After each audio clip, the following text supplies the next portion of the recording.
Get ready, fight!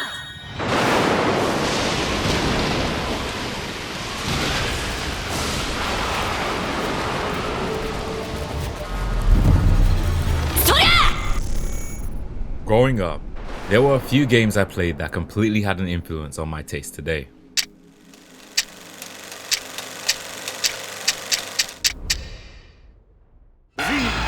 Among the various games I played, I just so happened to fall in love with fighting games, and the 3D ones in particular. Soul Calibur was a game I loved for its exciting and free-flowing weapons-based combat. But there was another franchise I couldn't get enough of at the time.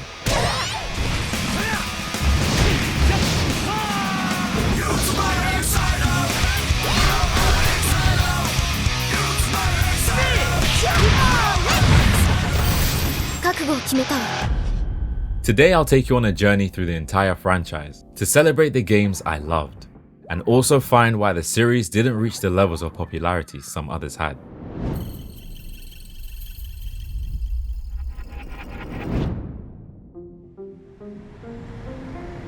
Back in the 90s, arcades were much more popular than they are today. Many arcade cabinets running all kinds of games lit up the rooms, trying their best to entice anyone who walked by. Fighting games lived a good life in these arcades. And in the year of 1996, customers were introduced to a brand new 3D fighter from the newly formed division under Tecmo called Team Ninja, led by a very eccentric and outspoken man among devs, and even labeled by some as a rock star, Tomonobu Itagaki, creator and director of this new game, looking to compete with the likes of Virtua Fighter, who he himself was a fan of. In the beginning of development, the team put together an idea for a game called Polygon Fighter, and drew up concepts for quite a lot of characters who would feature in the game. A lot of them were scrapped, but a few were reworked into new characters that would make it into an evolved idea for the game Itagaki and his team would decide on. That game was the very first Dead or Alive.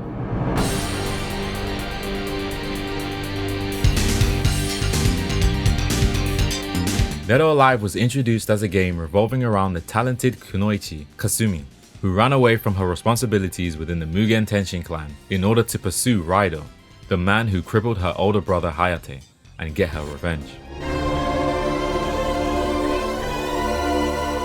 This crusade led her to join the DOA Tech tournament in an attempt to find him, which of course would introduce her to all the fighters who are playable in the game.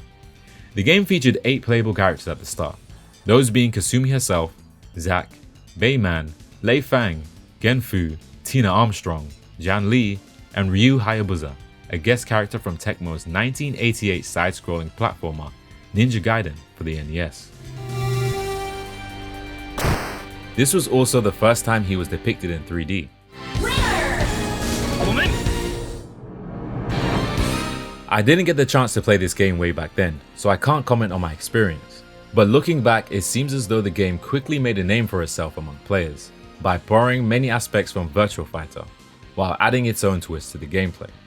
The most notable feature that Itagaki added to Dead or Alive was the hold system, where instead of having a dedicated guard button, the game gave you the hold button, which you could press to grab opponents' limbs as they attacked you, punishing them with a counterattack, all in the same motion. This was the main mechanic with DOA that made me fall in love with the series, as it really added to the feeling of playing as a martial artist, dancing with your opponent in a back and forth struggle for the win, with a fluid balance between defense and offense.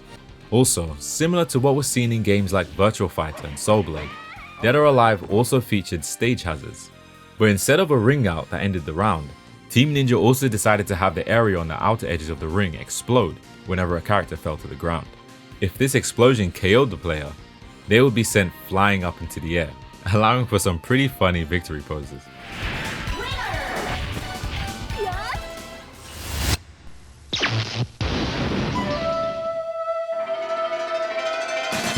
Soon after, in 1997, the game was ported to the Sega Saturn in Japan only, adding in a new FMV intro and several new modes, as well as the ability to unlock Raido, the final boss of the game.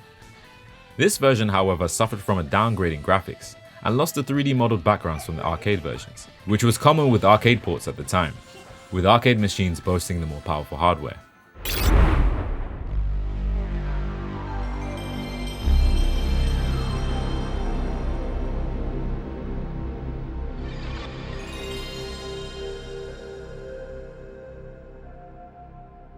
The PlayStation version of the game came next for the rest of the world in 1998. This version sported a new aesthetic overall, with upgraded graphics from the Saturn version, a new fighting engine, new music, and even new stages, which stayed 2D but extended infinitely, which resulted in Ringhouse being removed, but the stage explosion stayed.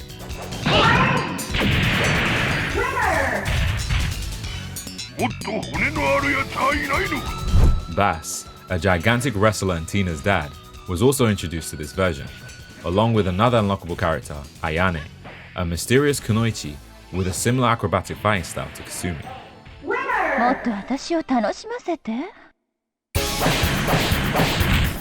Originally, in the first arcade version of DOA and the Saturn port, most attacks could be countered, or in other words parried, with a single press of the hold button, and loads were countered by pressing down and hold at the same time. Understandably, this was a bit too simple, and so in the PlayStation version, holds were split into two categories, offensive and defensive holds. The defensive holds were the same holds from the last two versions, but the offensive holds required different inputs using the hold button and a direction per character, as ways to deal some big damage and turn the tables on your opponent. The biggest changes, however, came with the final arcade revision released in 1998 called Dead or Alive++, where a 6-point universal hold system was introduced, which is still to this day the most complex hold system in the entire series. After playing this version of the game, it really felt like a half step between the first version of DOA and the upcoming sequel to the game, introducing an early take on a stun system, character positioning before round starts, and even tag mode, which operated more like how teams work in the King of Fighters series, where you would swap to your partner only after losing a round.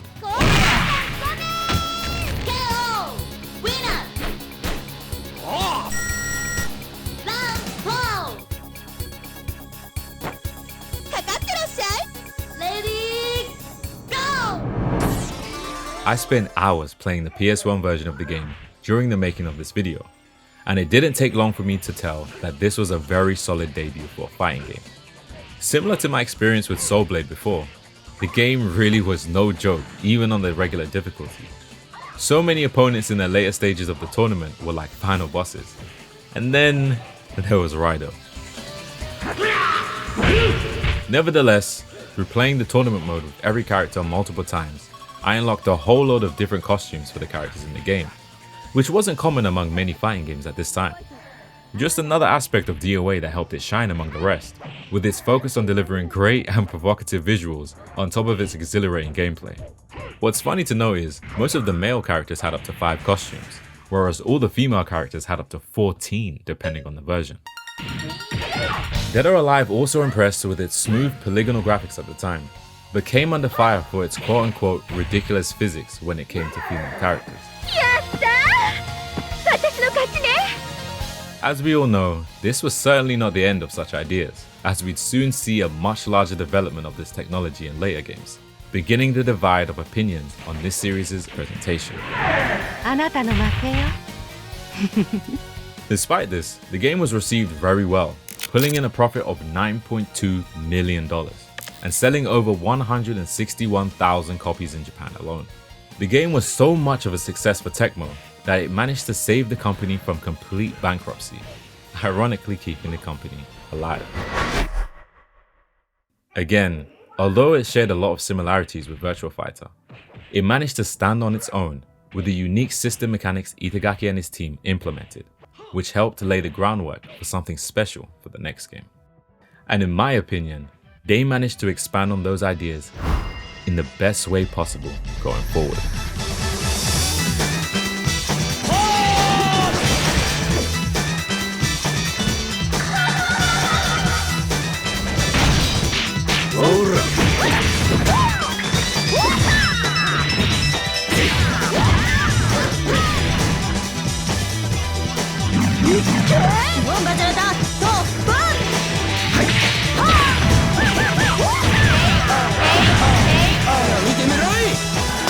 Dead or Alive 2 hit Japanese arcades in the year 1999 and immediately made an impact among players and critics alike, selling over 2 million copies in total, and was named the second most successful arcade game in December of that year by the magazine Game Machine in Japan. The game was led again by the series' original creator, Tomonobu Itagaki, And with this new game, Team Ninja focused tirelessly on creating a harmonious relationship between the three main types of moves: blows, throws, and holds. KO.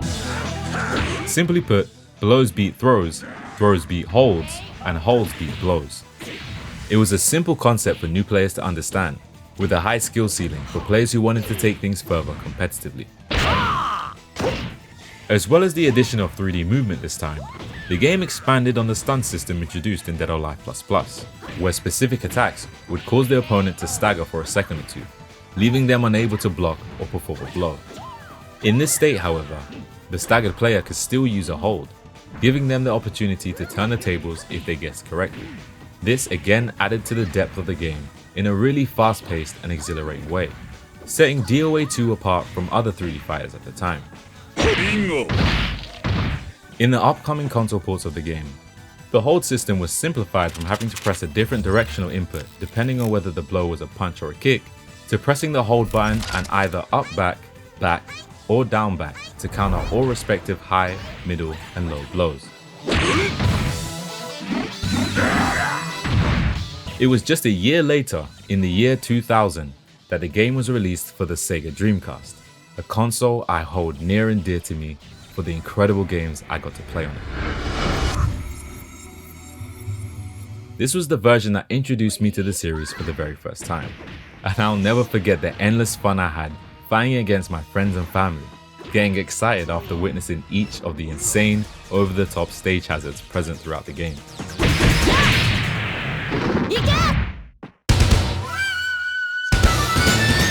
Gameplay aside, the game was absolutely beautiful. From the designs of the characters to the incredible multi-layered stages I just mentioned, featuring several different areas you can come across as you beat your opponent across the stage. Using the Sega Naomi arcade board allowed Team Ninja to really hone in on the details of each character model. And as for animations, Itagaki insisted on bringing in professional martial artists to perform motion capture, ensuring the movements of each character were as smooth and as realistic as can be. I remember sitting there in sparring mode way back then, going through every character's throws and holds to see what kind of cool animation was behind each one, and I was never disappointed with what I saw. You could really tell the amount of passion and care Itagaki and his team put into making this game look and feel incredible. Looking back at it today, I love the late 90s to early 2000s funky techno vibe it had. This game didn't just look good either, it sounded amazing too. In my opinion, the soundtrack in this game is one of the most memorable soundtracks in any game I have ever played, which made fights that much more exciting.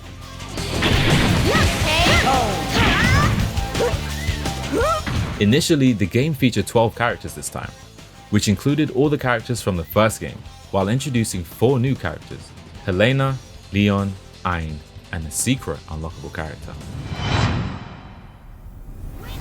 The mysterious Ayn was hands down my favorite character in this game, with his powerful karate moves that allowed me to launch my opponent across the stage with just a single punch.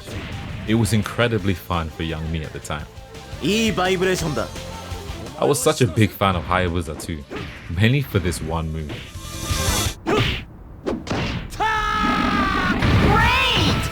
He wasn't just a guest character in this game, as he seemed to be incorporated fully into the lore of DOA, as the main story was focused around a fellow ninja, Kasumi, and members of her clan, making it easy for him to fit in one way or another.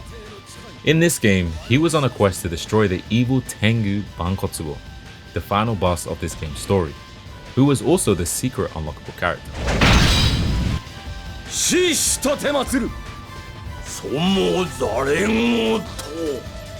Speaking of the story, it's told solely through the arcade mode of this game, with each character having dedicated cutscenes during each of their arcade runs. In DOA 2, the story begins with a great leader named Fame Douglas being killed. As the main sponsor for the Dead or Alive World Combat Championships, the tournament was thought to be over, yet a second tournament was mysteriously announced by a new evil sponsor. During this time, the evil Tengu, a mythological demon from Japanese folklore named Go Hyakume Bankotsubo, escaped the Tengu world and appeared to threaten all of humanity, thus setting the stage for each character's journey in this game to take place, with many crossing paths with each other over personal matters. あなたはいつもヒロインだった。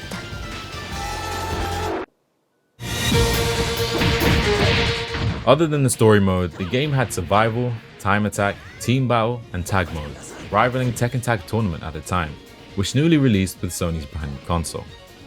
I really loved the tag mode in this game too. It was much faster to switch out with your tag partner mid-combo, which kept the gameplay fast-paced.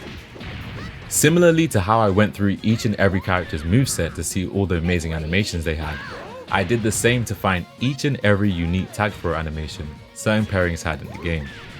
These were so fun to pull off and watch mid-fight.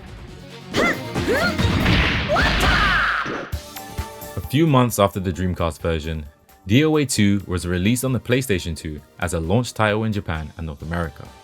Although this initial version was rushed and was not as easy to develop as the Dreamcast version, which shared similar hardware as the arcade cabinets at the time. This caused the initial PS2 version to feature several bugs, and the game appeared to be much more aliased than the Dreamcast version, which in layman's terms meant there were a lot more jagged edges around everything. The poor state of this version due to the pressure from the higher-ups almost made Itagaki quit developing altogether. One day, the sales general manager came to me and said like this, "Can I borrow a copy of this so that I can play a little?" I said, "Sure, yeah, go on." And I handed him the disc, which was still under development. But the disc was never played by them. But instead, it was taken into a factory of production on that day without me knowing it.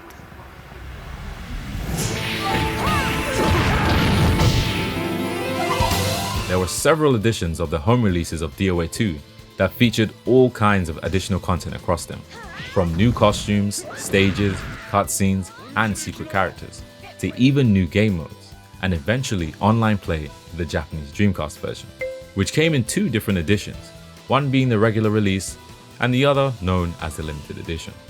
The limited edition Dreamcast version definitely was the best in my opinion, with its superior graphics and wide range of costumes.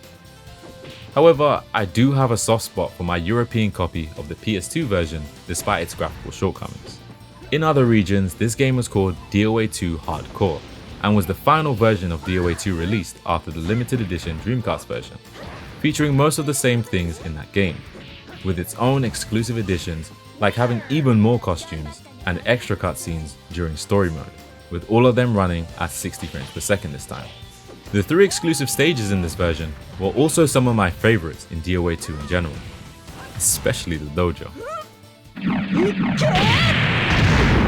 DOA 2 Hardcore was Itagaki's second chance to make a PS2 version, after getting over the turmoil he felt after being forced to release the first version. You could really tell he meant to fix things after the amount of content he added in again. However, neither the arcade, Dreamcast, or PS2 would see the best version of the game, as later on the game would be released in its most complete state on another console, which became the new home for the Dead or Alive series for many years to come. Winner! The program around this thing is really quite phenomenal, but the box itself... After the critically acclaimed Dead or Alive 2, Team Ninja soon began development on a sequel, in hopes to capitalize on the series' newfound popularity amongst players. Around this time, Microsoft approached the studio, offering them a deal to bring Dead or Alive exclusively to their upcoming brand new console, the Xbox.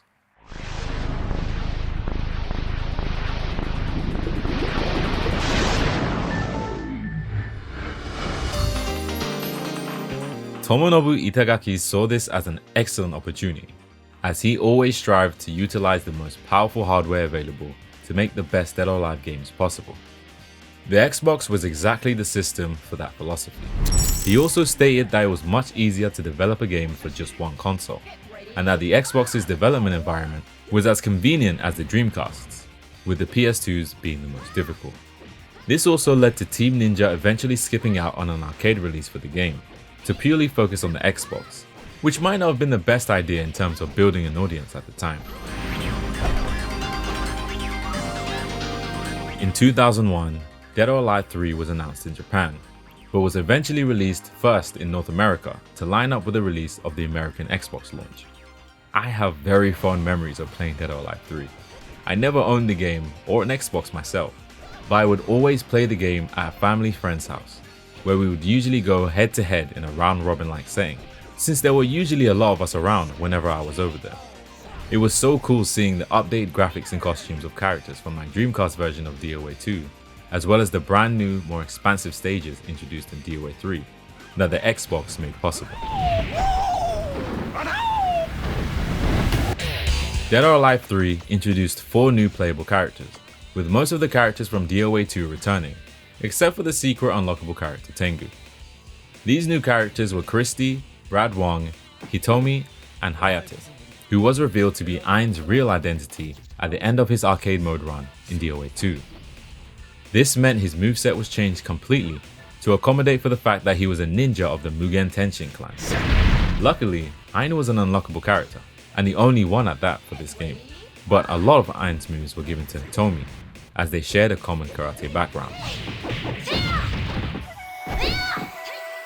Gameplay wise, this felt right at home moving in from DOA 2, with the game not feeling much different in general from its prequel, outside faster movement speed. The approach to this game in general was to make it easier and more accessible to newcomers, through soft changes like increased active frames on holds, immediate attacks on switching in tag battles, and stage falls causing KOs when players were low on health. The real changes came more so in the Japanese and European versions of the game, dubbed Dead or Alive 3.1 and 3.2 respectively. The Japanese version of the game initially had 50 new attacks in total for characters, and enhanced the CPU, along with modifying the properties of attacks, and upgrading the free-step movement to be much more evasive. This was adjusted again in the European version, scaling back the evasiveness and adjusting the balance once more. In true DOA fashion so far, these new versions came with all kinds of new costumes for each character, adding to the flair of the stellar visuals. The story mode played the same way it did in DOA 2, with the final boss this time being Genra, Ayane's foster father in his Omega form after being experimented on by the new shadow leader of the DOA Tech organization. This fight was a weird one, as this all had to be done from a third-person perspective, which felt so strange to do in a fighting game. I see the vision, but the execution wasn't all there in the end. It could easily be seen as a misstep to have Dead or Alive 3 as an exclusive game to the Xbox, but the game went on to be the best-selling game in the entire series so far, selling over 1 million copies in the first 5 months of its release and 2 million copies worldwide. This was in no doubt due to the hype of the newly released Xbox and Microsoft's heavy marketing, but the game was critically acclaimed, mainly for its ease of use and very impressive graphics. 感じるんだ。そう、理屈なんかじゃない。そうだ。 However, it wasn't all great, as in Japan, the game didn't sell as well as Microsoft's Japanese division had hoped, only being able to move 180,000 copies out of the projected 500,000 initially. The excess copies sent over to the Japanese retailers started to pile up, causing stores to put the game on sale for as low as 300 yen, which was around $3 at the time, just a month after the game's release. Itagaki expressed how sad and frustrated this made him, as he imagined when gamers saw a game going for that cheap, it must be something terrible and not worth playing, which was very unfortunate seeing how good this game actually was.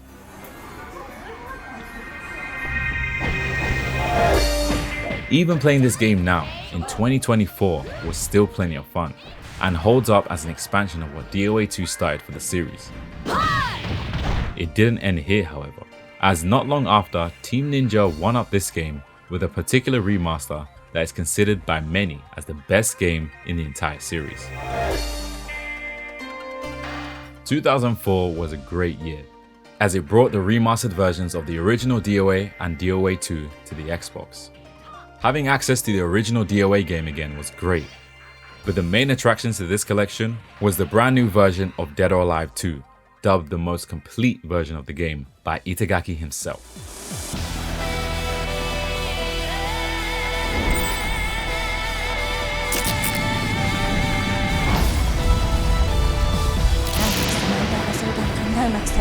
ザラダンカンナウマクサマンダーバサラダンカンオンラウンケンオンバザラダトバンオンバザラダートバン I never got the chance to try this version of Dead or Alive 2 back then, as I didn't own an Xbox, but playing this game now through my Xbox 360, I was shocked at just how amazing this game really is. It takes every single thing from Dead or Alive 2 that I love, from the fast-paced gameplay, animations, and graphics, and pushes them to the absolute limit. Even now, I'm still blown away at how good this game from 20 years ago looks in motion. Gameplay wise, despite looking closer to DOA 3 on the outside, it very much feels like DOA 2, keeping a lot of the rules that game set and changing back mid holds to being back and hold for mid punches and forward plus hold for mid kicks. The game is noticeably much harder coming from DOA 3, with the CPU performing way more well-timed holds, forcing you to stagger your blows much more, to bait out and punish their holds with well-timed throws. I felt the increased difficulty slowly molded me into a better DOA player in general. This new version of the game was everything fans of the original versions from a few years ago would have wanted, including all the bonus content from each and every edition of the game, from arcades to the Dreamcast and PS2, all wrapped up in one beautiful new package. Hitomi from DOA 3 was also added to the roster here, which was a welcome addition.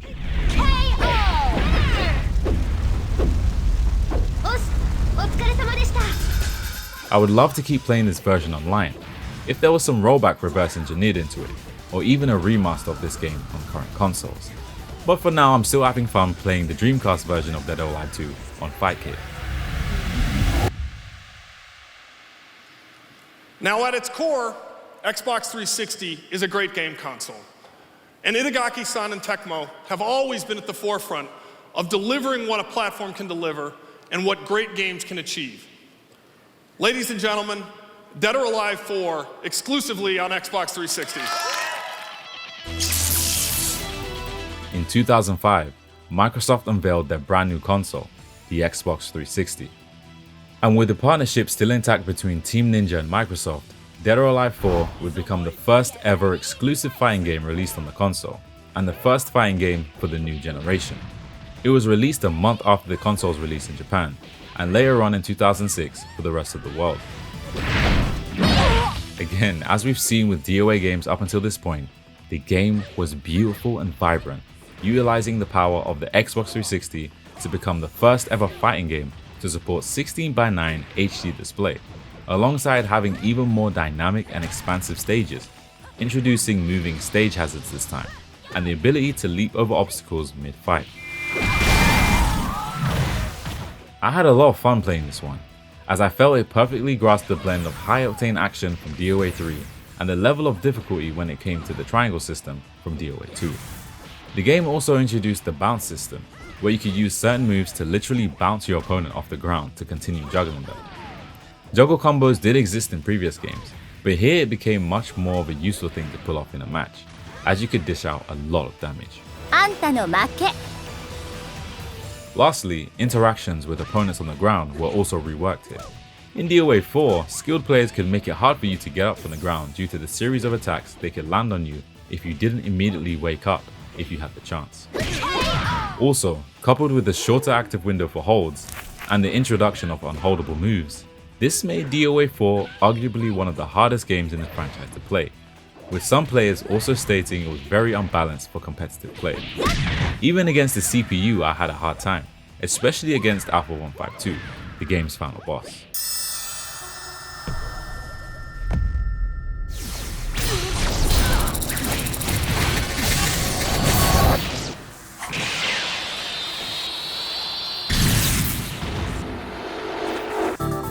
As characters go, everyone returned from Dead or Alive 3, with a few new characters added to the roster. These new characters were La Mariposa, Elliot, and Kokoro. Unlike previous games though, you had to unlock quite a few characters, with Helena only being available after beating the story mode with every other character. This game also became the second in the franchise to feature a guest character, although not in the same way Hayabusa was integrated into the overall story.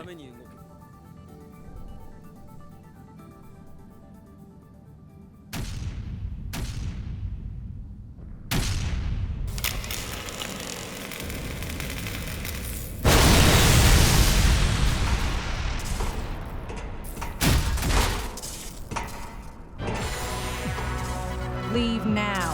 There's nothing up here for you but a shortcut to hell. The guest this time was a never-before-seen Spartan from the Halo series, which makes a lot of sense with this game being exclusive to the Xbox 360. That was a huge guest character to have at the time, as Halo was in the peak of its popularity back then. I remember trying this game out around the time I had a 360, and although it was a while since I had played a game from the franchise, it still gave me that nostalgic feeling with the systems from DOA 2 still coming through in one way or another from the brief time I played. Playing this game now, I'm really having fun with Hitomi, Ryu, Ain, and Kasumi, especially Kasumi, as she was a character I remembered some moves from way back in the old DOA 2 days, but never stuck with.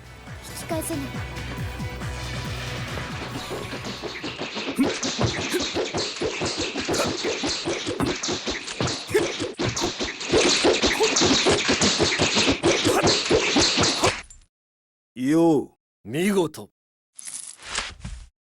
ほらよ。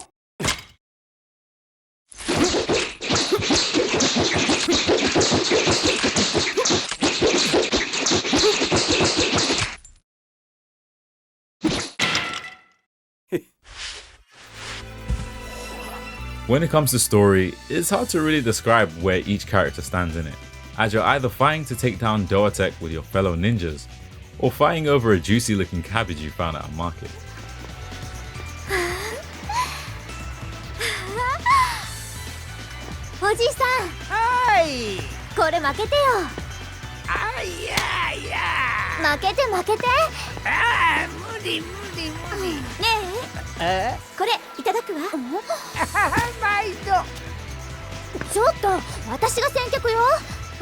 Regardless, it's an extremely fun game that was well received all around, selling over 1 million copies by the midpoint of 2006. The game also led a pretty decent competitive scene in both Europe and North America, comprised of passionate players coming from previous games.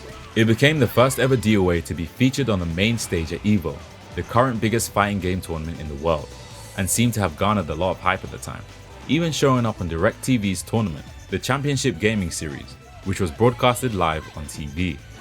Swoozy's very focused and he needs to pull out all stops. With online play also available at the boom of multiplayer gaming across Xbox Live with the 360, and improved netcode from DOA Ultimate, many players got to experience the exhilarating gameplay DOA 4 offered. Coupled with the beautiful visuals, this game is a pleasure to play even now. Despite the fact that I would still choose DOA 2 Ultimate as my go-to for the older games, this was yet another very solid entry to the series. Unfortunately, despite all the success, things behind the scenes at Tecmo were not going well, causing Itagaki to apparently leave the company in 2008 and file a lawsuit over his bonus not being paid.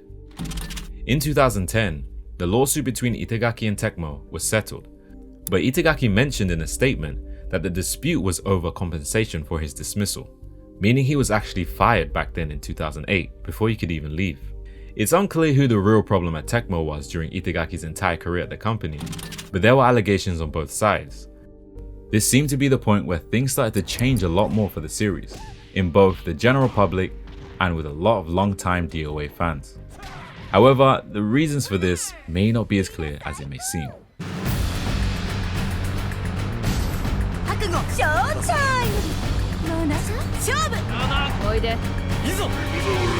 Moving on to 2012, Dead or Alive 5 was the next game in line for the series. From the first look, it went for a more realistic aesthetic with a darker, more gritty tone. Looking over at a lot of the early trailers for the game, Team Ninja really tried to emphasize the fighting mechanics and extremely explosive action, with brand new moves that caused short cinematic pauses mid-fight, and even crazier stage hazards and transitions. This was the first DOA without Itagaki, led by a new producer, Yosuke Hayashi. And after seeing him playing the game, you can definitely tell, as he and the team built the engine for this game entirely from scratch. It's a weird situation here, because I wouldn't say Itagaki's absence led this game to be subpar. In fact, I and many others have great things to say about this game overall, but I'll come back to that later.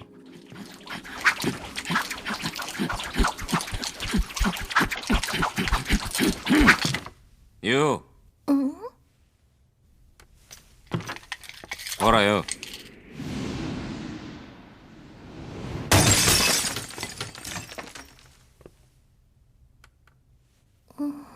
なんですの? According to Hayashi, the approach for this game was to tone down the sexual elements the franchise is known for, and head in a completely new direction, focusing more on each character's personality more than their beauty, in an attempt to make them more appealing to the majority of players. Yohei Shimbori, one of the directors of the game, and one of the original lead designers for DOA 4, also mentioned in an interview that the team was told to tone down the fan service from overseas offices, essentially backing their vision for the new game. However, this new idea would come to a crashing halt after player feedback came in from the alpha demo released with copies of Ninja Gaiden 3. Shimbori claimed players demanded for the busts of characters to be bigger, disappointed that the game they loved was straying away from what it was well known for. It was a surprise to him, but it goes to show where some of the players' importance lied with the series. In response to the complaints, the team decided to completely do a 180 on their original plans, and went ahead with adding the fan service the fans requested in the biggest, most bodacious way the series had seen yet. さっさと飲みな。試してやるよ。坊や。Despite the demand for the fan service, Yosuke and the rest of the team didn't forget about making a mechanically rich fighting game that could satisfy hardcore fans of the game who gave it a try. 10年早いんだよ!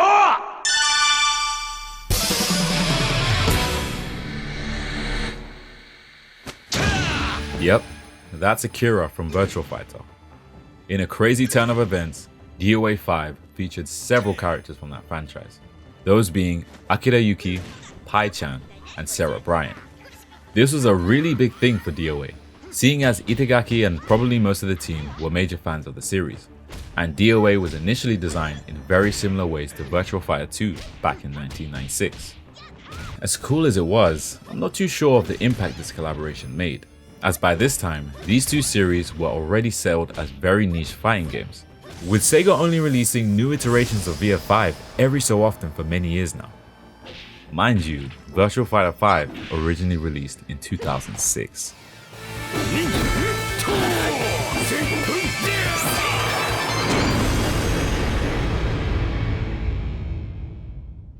Also, some good news arrived recently during the making of this video. Virtua Fighter had been announced to be getting a brand new game, with another new version of VF5 revealed to be coming soon too. It's great to see another 3D fighting game, especially one as legendary as Virtua Fighter, making its way back. As well as the 3 guest characters, DOA 5 introduced 3 original characters to the game: Mila, Rig, and the boss character from the last game, Alpha 152. This brought the total of new characters to 6, the largest amount added to a new DOA game in the franchise's history. I thought all these new additions were great, offering a wide range of different fighting styles for players to have fun with, just like with the older titles. DOA 5 was also the first game post the Xbox partnership, with the game releasing on the PlayStation 3 as well as the Xbox 360. Somehow they managed to push the graphics even further, delivering beautifully rendered character models and stages, as well as adding things like visible sweat on characters. But the game did suffer slightly from a lack of color and vibrant lighting, something I did miss going into this game straight from DOA 4. The game also introduced an all-new cinematic story mode, the first ever to feature in a DOA game. Continuing 2 years after the events of the story you could piece together through the endings of DOA 4, the game took us as the player through many different character-specific routes, detailing what they were all up to during the events of the 5th Dead or Alive tournament. It was nothing amazing, but I did have fun with it, especially with the funny interactions between characters through most of the campaign, and then ending off with some more serious, epic cutscenes, especially involving Kasumi and the other ninjas.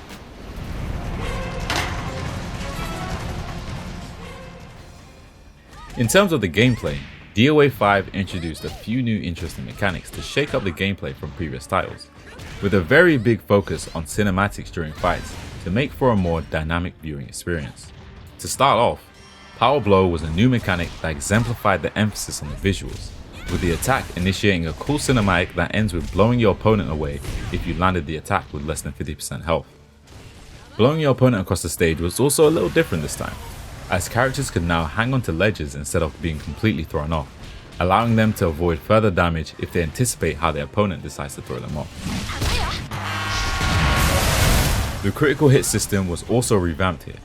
Once you got your opponent to the highest amount of stun before they fell over, players could perform a critical burst, which completely dazed the opponent, removing the ability for them to even use holds.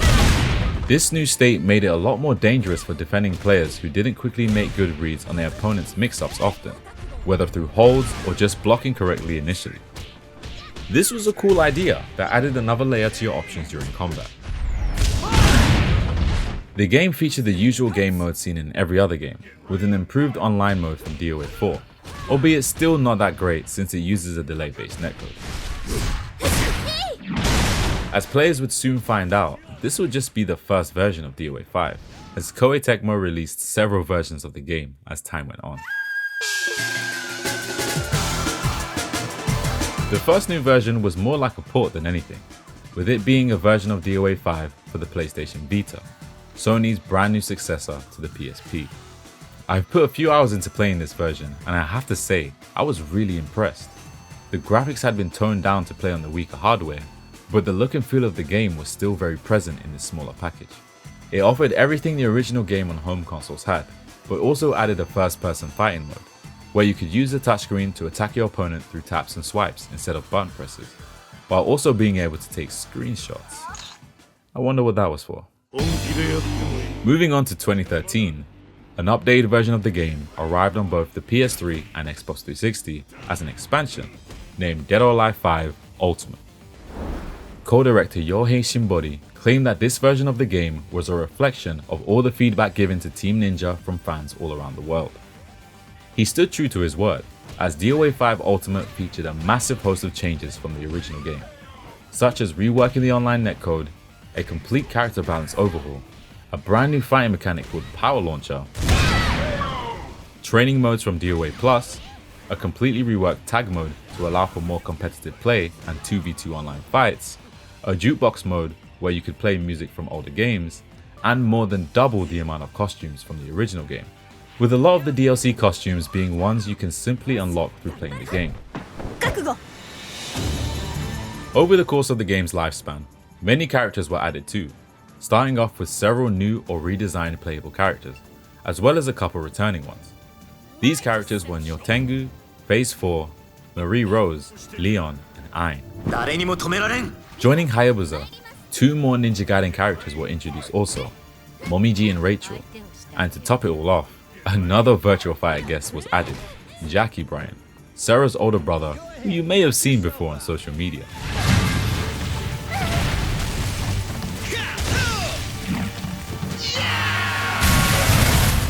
Alongside this game, a free-to-play version was also released, named Dead or Alive 5 Core Fighters.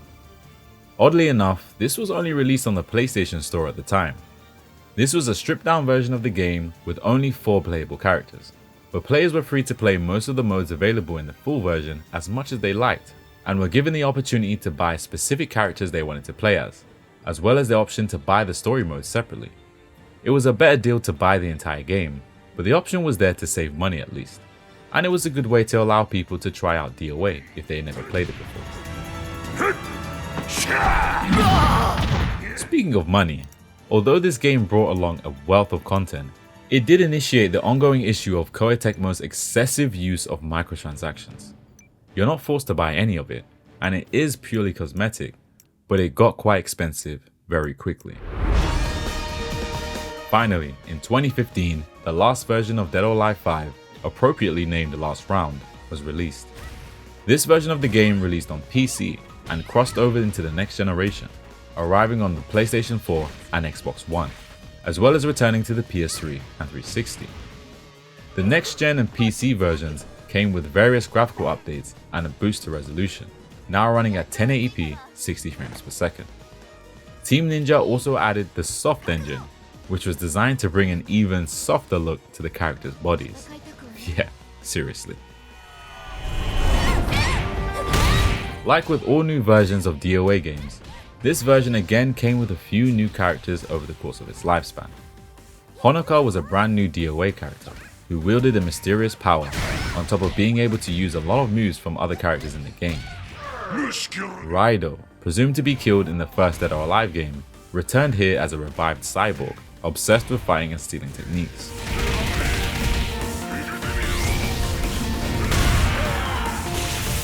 To add to the original characters, Team Ninja again went to Koei Tecmo to include another guest character in their game, this time pulling over Naotora Lee from the Samurai Warrior series. Admittedly, I knew nothing about this character, but her over-the-top acrobatic moves made her a fun character to watch and play around with. The last DLC character here really set things alight, as Team Ninja managed to strike a deal with the people over at SNK to include one of the most iconic characters from the King of Fighters series, Mai Shiranui, and they did an amazing job at recreating her in 3D, just for this game. Unfortunately, as of September 11th, 2019, she was no longer available to purchase, along with several other collaboration costumes and stages, including the likes of Attack on Titan, Arc System Works' main IPs Guilty Gear and BlazBlue, and Senran Kagura, leaving late adopters to the game out of luck. With a robust technical fighting system and a massive cast of characters, this made DOA 5 Last Round yet another great game in the franchise, and to a lot of people, it's considered the best. All the versions of the game combined sold over 1.5 million copies, with the free-to-play versions gaining over 12 million downloads. Although these were good numbers, especially with the free-to-play downloads, the sales showed the popularity of DOA had decreased, seeing as DOA 3 sold over 2 million copies and DOA 4 managed around 1.2 million sales, both with just a single iteration of the game. Despite all the good work put into the game by Team Ninja, they couldn't shake their reputation of being a fan service first game, instead of a deep fighter with other appeals on the side. Very early on with the first version, many gaming outlets and players complained about the over-sexualization of the female cast in particular. This wasn't new for the series as we've seen, but it seemed to be a much bigger complaint with this game. It got to the point where tournament organizers even decided to ban specific costumes from being used in their tournaments due to their revealing nature, which really didn't help the game's popularity in the FGC either. Dead or Alive by this point just wasn't taken seriously, and as a result, the depth of the game was overlooked, and it disappeared further into the niche market. But not everyone was pleased with the nature of the new mechanics introduced in DOA 5. You could call it jealousy for not being involved anymore, but this is what the original creator, Tomonobu Itagaki, had to say. It is almost impossible to attract new players with the way the game plays now. Look back at the older DOAs. When a newcomer tries out the game for the first time, his first instinct is to just press buttons randomly. But those button presses usually lead to some very visually pleasing moves, and even at some points lead to that beginner's first victory. When a new player experiences this, in his mind he would think, hey, I think I can play this game, and would start to play it more and maybe even attract more players to play it. When you compare this to the state DOA 5 is in, a newcomer has virtually no chance at all. The technical gap is so huge to the point that the game will feel too awkward, and this newcomer will never be able to play effectively or ever get a win. A game like that would never sell. This is why they thought they could overcome this by making the game more erotic and milk you loyal players all out of your money with erotic DLC. It's disgusting. I don't believe newer players have no chance at all to catch up to others in DOA 5, as matches flow in a way that make you feel like you can do something eventually, without having to stop completely and lab how certain things work in order to even put up a challenge, encouraging a natural growth overall from the player, even if the game is hard. I definitely agree with his take on the overtuning of the erotic nature of the game and DLC practices though. And it's crazy because I think there are so many cool, fun, and reasonably sexy costumes packed into this game.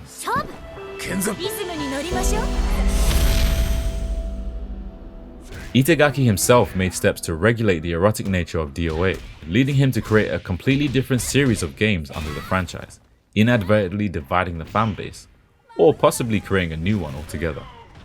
This takes us over a decade back in time from this point, to 2004, where it all began. If you aren't already aware, fighters weren't the only genre of games released under this franchise. In 2004, on the original Xbox, Dead or Alive Extreme was released, which was a game centered entirely around playing minigames on the beach with the entire female cast of Dead or Alive 3. I would like to read another quote from Itagaki made in 2015, as I think it perfectly encapsulates why he decided to make this series. Everybody's a little perverted, even I'm a little perverted, but it was for that very reason I created Dead or Alive Extreme, in order to target the people who wanted something a little bit more casual and sexy, but at the same time keeping that tone separate from the fighting game that is DOA. As Itagaki said, this game was purely made for fan service, extending what was in the fighting games into something completely new, with the license to be a bit more excessive, hence the name Extreme. I never personally bought or engaged in these Extreme games, as I only cared for the amazing fighting game, and although I didn't come to the game looking for it initially, I think the fighting games have more than enough fan service. Despite this though, Extreme made a lot of money for the series, and I'm sure in one way or another it helped retain Tecmo's interest in making sequels for both sides of the franchise. So for that, these games are fine by me. I went back and tried the first two games on the original Xbox and the 360, and I would be lying if I said I didn't have fun with them both. The volleyball matches the whole game revolved around were actually really challenging at first, and got fun once I got the hang of what types of attacks and receives to use, and timings for powerful spikes. Maybe that's just the competitive side of me that wouldn't stop until I started winning, but I honestly felt like the minigame was decently made. The rest of the game had you going around the island earning money in various different ways, in order to buy gifts to give the other girls in an attempt to convince them to be your volleyball partner. Outside of some ridiculous scenes, I'd say this was a pretty decent gameplay loop to mess around with. Don't get me started on the casino too, that was a slippery slope.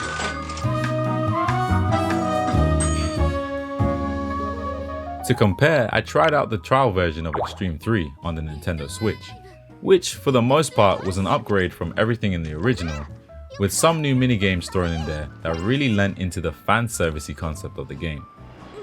They even added owner mode, which was a mode where you would act as the owner of the island to essentially watch over and take pictures of the girls while they're doing various things. In my opinion, that additional mode took the game from some harmless fun similar to the original to a level of perversion I'm not interested in.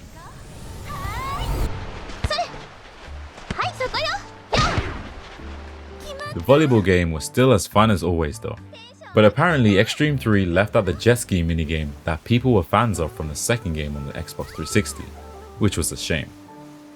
It was something the original creator Itagaki himself was very proud of making too.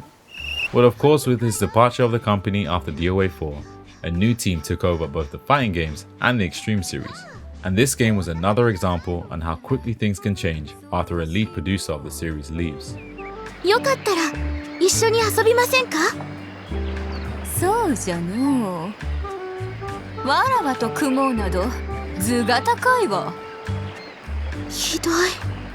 The most shocking revelation to me though, was that the Extreme series is very much alive, with the most up-to-date version being a free-to-play live service gacha game called Dead or Alive Extreme Venus Vacation, only available in Asia.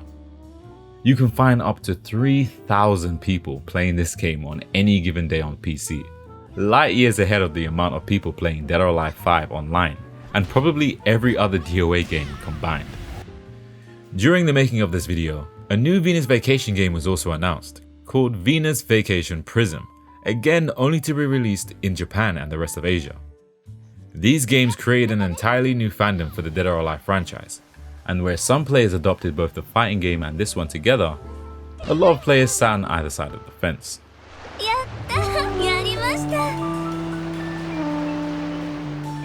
The Extreme series isn't the only spin-off title from Dead or Alive that exists though, as there were several other games to capitalize on some of the success of the fighting games. Dead or Alive Dimensions was one of those titles, released on the 3DS a few years after the release of DOA 4. This game ran on similar framework to DOA 4, and had a unique mechanic involving the touchscreen, where you could press on moves and strings from your character's move list and they would do the exact command. It's my first time seeing this mechanic, and it seemed like a good way to help casual players use a wide range of attacks in a fight, without having to memorize much of anything. 隼様、怒らせてしまいました。 What really impressed me about this game though, was its surprising amount of content, to the point where I would consider this a pseudo mainline title in the series. The story mode chronicles the events that happened from the first DOA all the way to DOA 4, filling in the gaps in the story within those games to better tie everything together in a more cinematic fashion. This is genuinely the best way to experience the story of all 4 games, and for people new to this series, it also teaches the concepts of Dead or Alive's core gameplay along the way.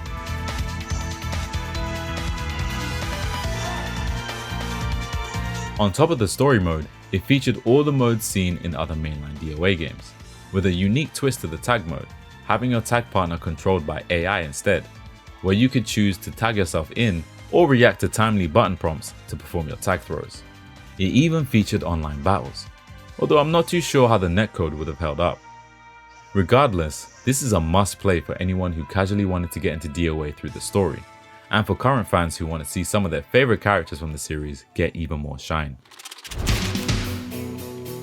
Next up, there was Dead or Alive Online, a Microsoft exclusive port of Dead or Alive 2 Ultimate, originally released as a beta in China in 2008, but never saw the light of day in the West after being closed down completely in 2010. There was also a Blackjack game for iOS released in 2009, which was an extension of the Blackjack minigame from the Extreme games, but this game didn't last long, as its sales were halted just a year later. Speaking of Extreme, Dead or Alive Paradise was released on the PSP, being a direct port of the Xbox 360 game, DOA Extreme 2. And lastly, another Chinese-made game, Dead or Alive 5 Infinite, and its extremely similar Hong Kong counterpart, Dead or Alive 5M, were turn-based RPGs released on mobile in those countries alone. I can't say much about this one, but it doesn't look like something I'd be very interested to try. Believe it or not, there was even a live-action movie made based off the game. As for my thoughts on it, well, it certainly was a movie, but it did make me laugh quite a few times. Probably wasn't the intention, but it gets a point for that at least. As well as the spin-offs in the series, there have been a great amount of crossovers with the franchise, usually adding Dead or Alive characters to particular games from Koei Tecmo's large library of IPs. These came in the form of either playable characters like Kasumi, Ayane, Hayabusa and Co. in Dynasty Warriors and Warriors Orochi games, or in ancient Nyotengu and ancestors of Ryu Hayabusa appearing as secret bosses in Nioh 2. Looking over it all, there really has been a lot of crossovers, as you can see, on both console and mobile games, with one of the biggest being a few of the DOA girls featuring in the very popular gacha game Azur Lane, well known for its very particular character designs and artwork. Finally, the most notable crossover, of course, was with the rebooted Ninja Gaiden series, which released periodically alongside the Dead or Alive series, and was directed by Tomonobu Itagaki up until Ninja Gaiden 2. As I mentioned earlier, Ryu was initially a guest character in Dead or Alive at the beginning, but became a mainstay character immediately after, with Itagaki constantly crossing over characters between the two games. Ayane was introduced to Ninja Gaiden through the remastered version of the game, Ninja Gaiden Sigma, as a messenger to help guide Ryu. Later on in Dead or Alive 5, we'd see the introduction of Rachel and Momiji, friends of Ryu's who first appeared in Ninja Gaiden and Ninja Gaiden Dragon Sword respectively. For the most part, I strongly feel like the mainline games have been great up until this point, and the sales of each of the titles so far even prove people have enjoyed them all to some degree. However, that would all change going into the most recent title, Dead or Alive 6.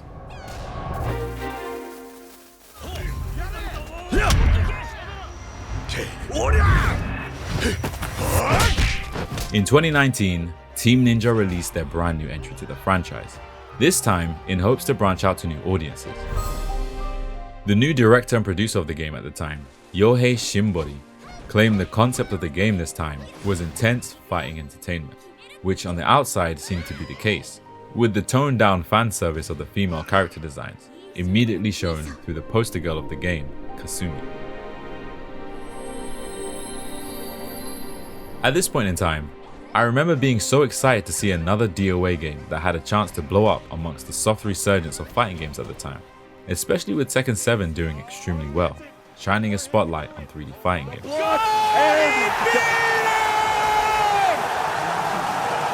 Eris, I can't believe what I'm seeing. The game was, and still is, beautiful, and although it didn't leap too far ahead of Dead or Alive 5 last round in terms of graphical fidelity and animations, the brighter lighting and more vibrant colors really made the game pop next to its predecessor, and it's still a very pretty game to look at today, especially with the PC version. That being said though, I still mostly prefer the character models in DOA 5 last round. The game also featured a very robust tutorial, better than any other DOA game before it, helping players understand the mechanics of DOA in a much easier way. The new mode DOA Quest also acts like a tutorial through giving players specific objectives during fights to complete. Two brand new DOA characters, Diego and Nico, were introduced at the start of the game. They both didn't appeal to me much from a design standpoint, but Diego was said to be designed as someone who could appeal to Western audiences. Over time, more characters were released as paid DLC, mainly returning from DOA 5, such as Phase 4, Momiji, Nyotengu, Rachel, and Mai Shiranui, who is now only available in this game. Momiji ended up being the character I gravitated towards most in this game, as well as Lei Fang later on.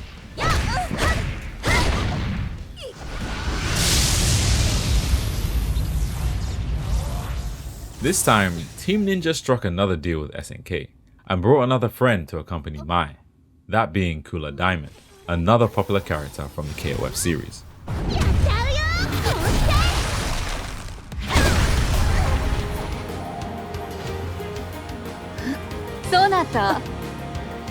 As for the story, it's more of what was in Dead or Alive 5, but this time split into separate timelines for most of the characters.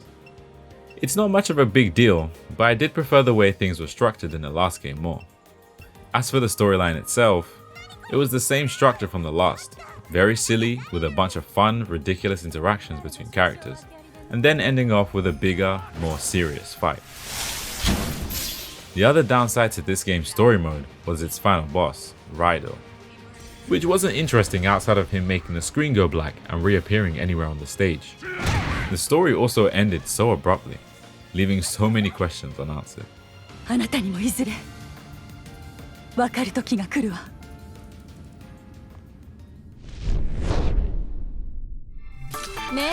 Lastly, for the final DLC character before things went south, Tamaki was introduced, who was the first character to be crossed over from the Extreme series over to the fighting game.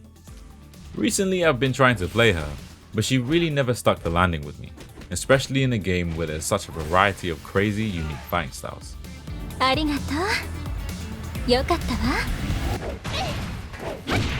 Very soon after the game released, Koei Tecmo announced a world tour for the game, backing their claims of making DOA more palatable to the esports scene, putting their money behind such a large-scale event. Looking at things from this angle, you would think the future was bright for Dead or Alive 6, but soon after players began playing the game, that would very quickly change.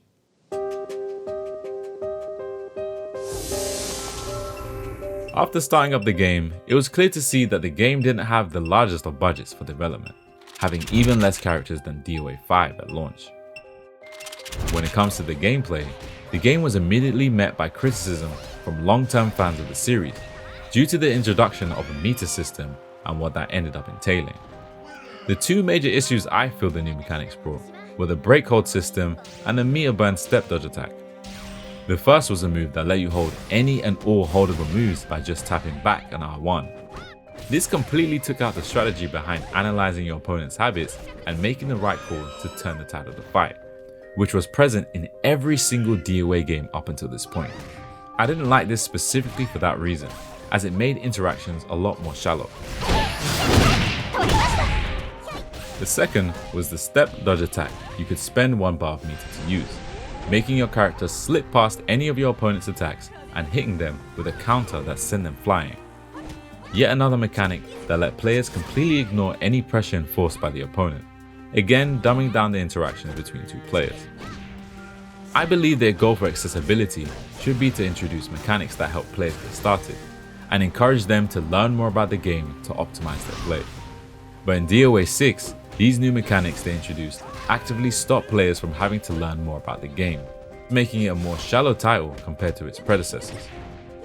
These are only my opinions though, as there seem to be a devout few who really do enjoy this game more than the others. Despite my feelings on the mechanics, I still had some fun back then playing around with this game casually, and even during the making of this video I spent hours and hours playing online with others.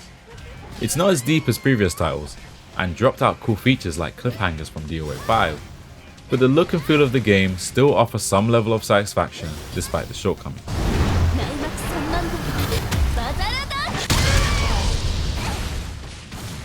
What isn't satisfying, however, is everything else the game had to offer on top of the watered down gameplay, which I believe was the combination that ultimately killed it in the eyes of many long-term fans, and anyone who had some slight interest in playing the game. Characters weren't too much of an issue, as I think it would be unfair to compare DOA 6's initial roster to DOA 5's third major revision, but everything else was inexcusable. The online mode in the beginning had no lobby system, the stages weren't as interactive and multi-layered as previous titles, tag team modes were removed, the costume unlock system was turned into an unnecessarily long grind, and the game's microtransaction scheme following on from DOA 5 was even more diabolical. DOA 5 Last Round benefited heavily from being able to include content from previous revisions, and while DOA 6 does include costumes from other games as unlockables, it wasn't nearly as much as you can get from the previous game. This leads into DOA 6's DLC, which honestly doesn't even offer costumes that were as cool as the ones you could get in 5, yet all the season passes and costume packs were even more expensive, being anywhere up to $90 each, more than the entire game itself. Team Ninja introduced some degree of character customization, which was cool, but you even had to pay every time you wanted to simply change the color of your character's hair, something you can do for free in other games.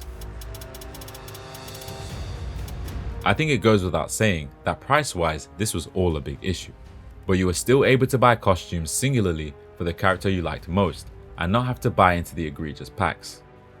I'm not a fan of it all, but it is important to mention that none of these purchases are compulsory and you can simply play and enjoy the game without having to buy anything else. And the DLC characters themselves were reasonably priced at the very least in my opinion.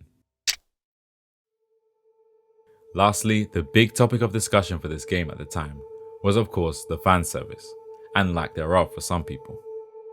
I think the actual problem here was Team Ninja's flip-flop approach to it all. They claimed the game would be more focused on having an image that is more acceptable by modern standards, committing to dialing back the provocative costumes and putting more attention on hardcore gameplay, similar to the early promise of DOA 5. But very soon after, they turned around and tried to include it all in the same way anyway after some backlash, with them even setting up an erotic showcase stage at EVO Japan, which was embarrassingly shut down mid-show due to the whole thing not being part of EVO's core values. Neither the fans who wanted all the fan service back from DOA 5, or the more competitive focused players who wanted DOA to feature fun, fair and engaging gameplay mechanics were satisfied, as both sets of players were sold a lie in one way or another, leaving the game in limbo with no strong core audience. That is what killed the game and heavily damaged the reputation of the series further in my opinion. It was a complete mess, and the game ceased to have any support little after a year of its release. Director Yohei Shimbori left the company not so long after, having spent 15 long years there. That wasn't the end of Shimbori though, as he ended up joining the Tekken 8 team at Bandai Namco, as a producer and assistant director. Really explains the new stage transitions going on in the game now.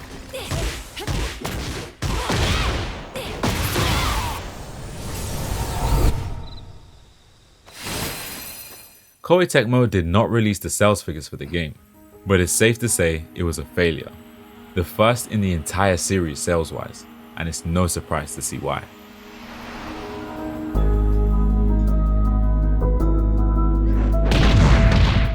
So, at the end of it all, what could happen next?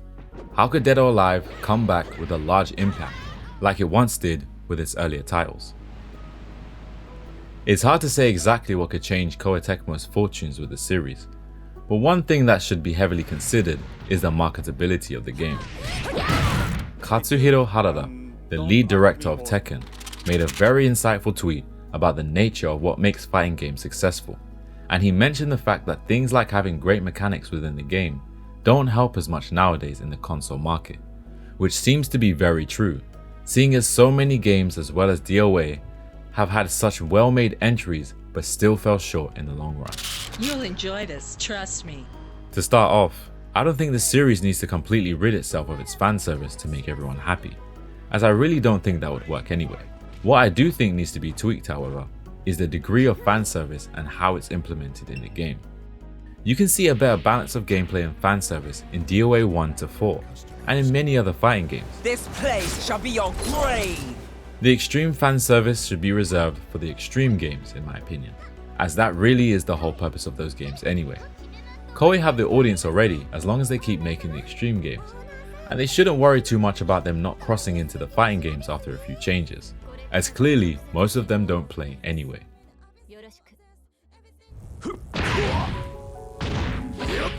This isn't a complete solution to DOA's lack of popularity among the larger audience though, but I don't think the game necessarily has to be the most popular game out there. It just needs to hold a loyal niche fighting game audience, while attracting a few others outside of that with fun game modes outside of fighting, alongside a robust and stable online experience.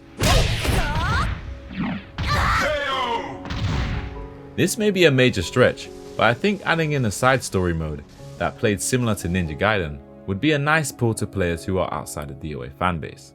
Similar to Tekken's Tekken Force, Street Fighter 6's World Tour mode, and Soul Calibur's role-playing like approach to story mode, it could be something that would go down very well with players. I for one would love to run around with the ninjas completing short missions through hack and slash gameplay when I want a break from playing ranked matches. Sure, some players won't bother, but the more content outside the usual the game has, the more of an appeal it would have to other players. The concept of adding extra content outside the multiplayer experience to appeal to larger audiences outside fighting game fans is funny in this day and age though, as many of the most popular multiplayer games don't have much content in terms of varying game modes, and still manage to do extremely well. But they do offer much more frequent updates in the form of ranked resets, skins, characters and more. This is something fighting games are only now trying to adopt, although not that successfully, so we'll have to see how it goes. Also, I think free-to-play versions of fighting games should be explored more to really decrease the barrier of entry. As for the presentation of the game, outside the fan service, I don't think there would be an issue with the next game. Team Ninja have done great work off the back of what Itagaki started with the older games, carrying on the tradition of DOA having some of the best graphics you'll see in a fighting game. All I ask is for them to show that off even more, with a wider variety of multi-layered stages. Once people are pulled in to purchase the game, of course the feel of it all is the next important step to keep them playing. For this aspect, I think it's really simple. Focus on what makes DOA, DOA. What springs to mind first is the hold system. I think break holds should be removed, as they didn't add much fun to the natural flow of combat. By giving players a get out of jail free card, it lessened the importance of paying close attention to the habits of your opponents to make amazing reads.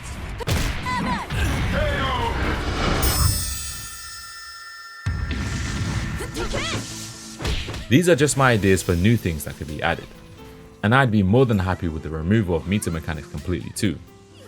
All the previous titles before 6 have proved the design of the game is still fun without it. Then again, the business model for a lot of these games is all about adding more and more things to each title that set them apart from the previous ones. And usually, that means adding some kind of meter mechanic to the game if it didn't previously have one. With that being said though, since that has happened to a lot of games recently, maybe making a game without meter mechanics could be more refreshing than ever. In the end, despite the ups and downs with the series, and the state it's in today, Dead or Alive remains as one of my favorite fighting game series of all time, and I only wish the best for the series moving forward. Things may be extremely quiet now, or even dead in some people's eyes, but there are still many people out there keeping the name of this franchise alive, so it can never be forgotten.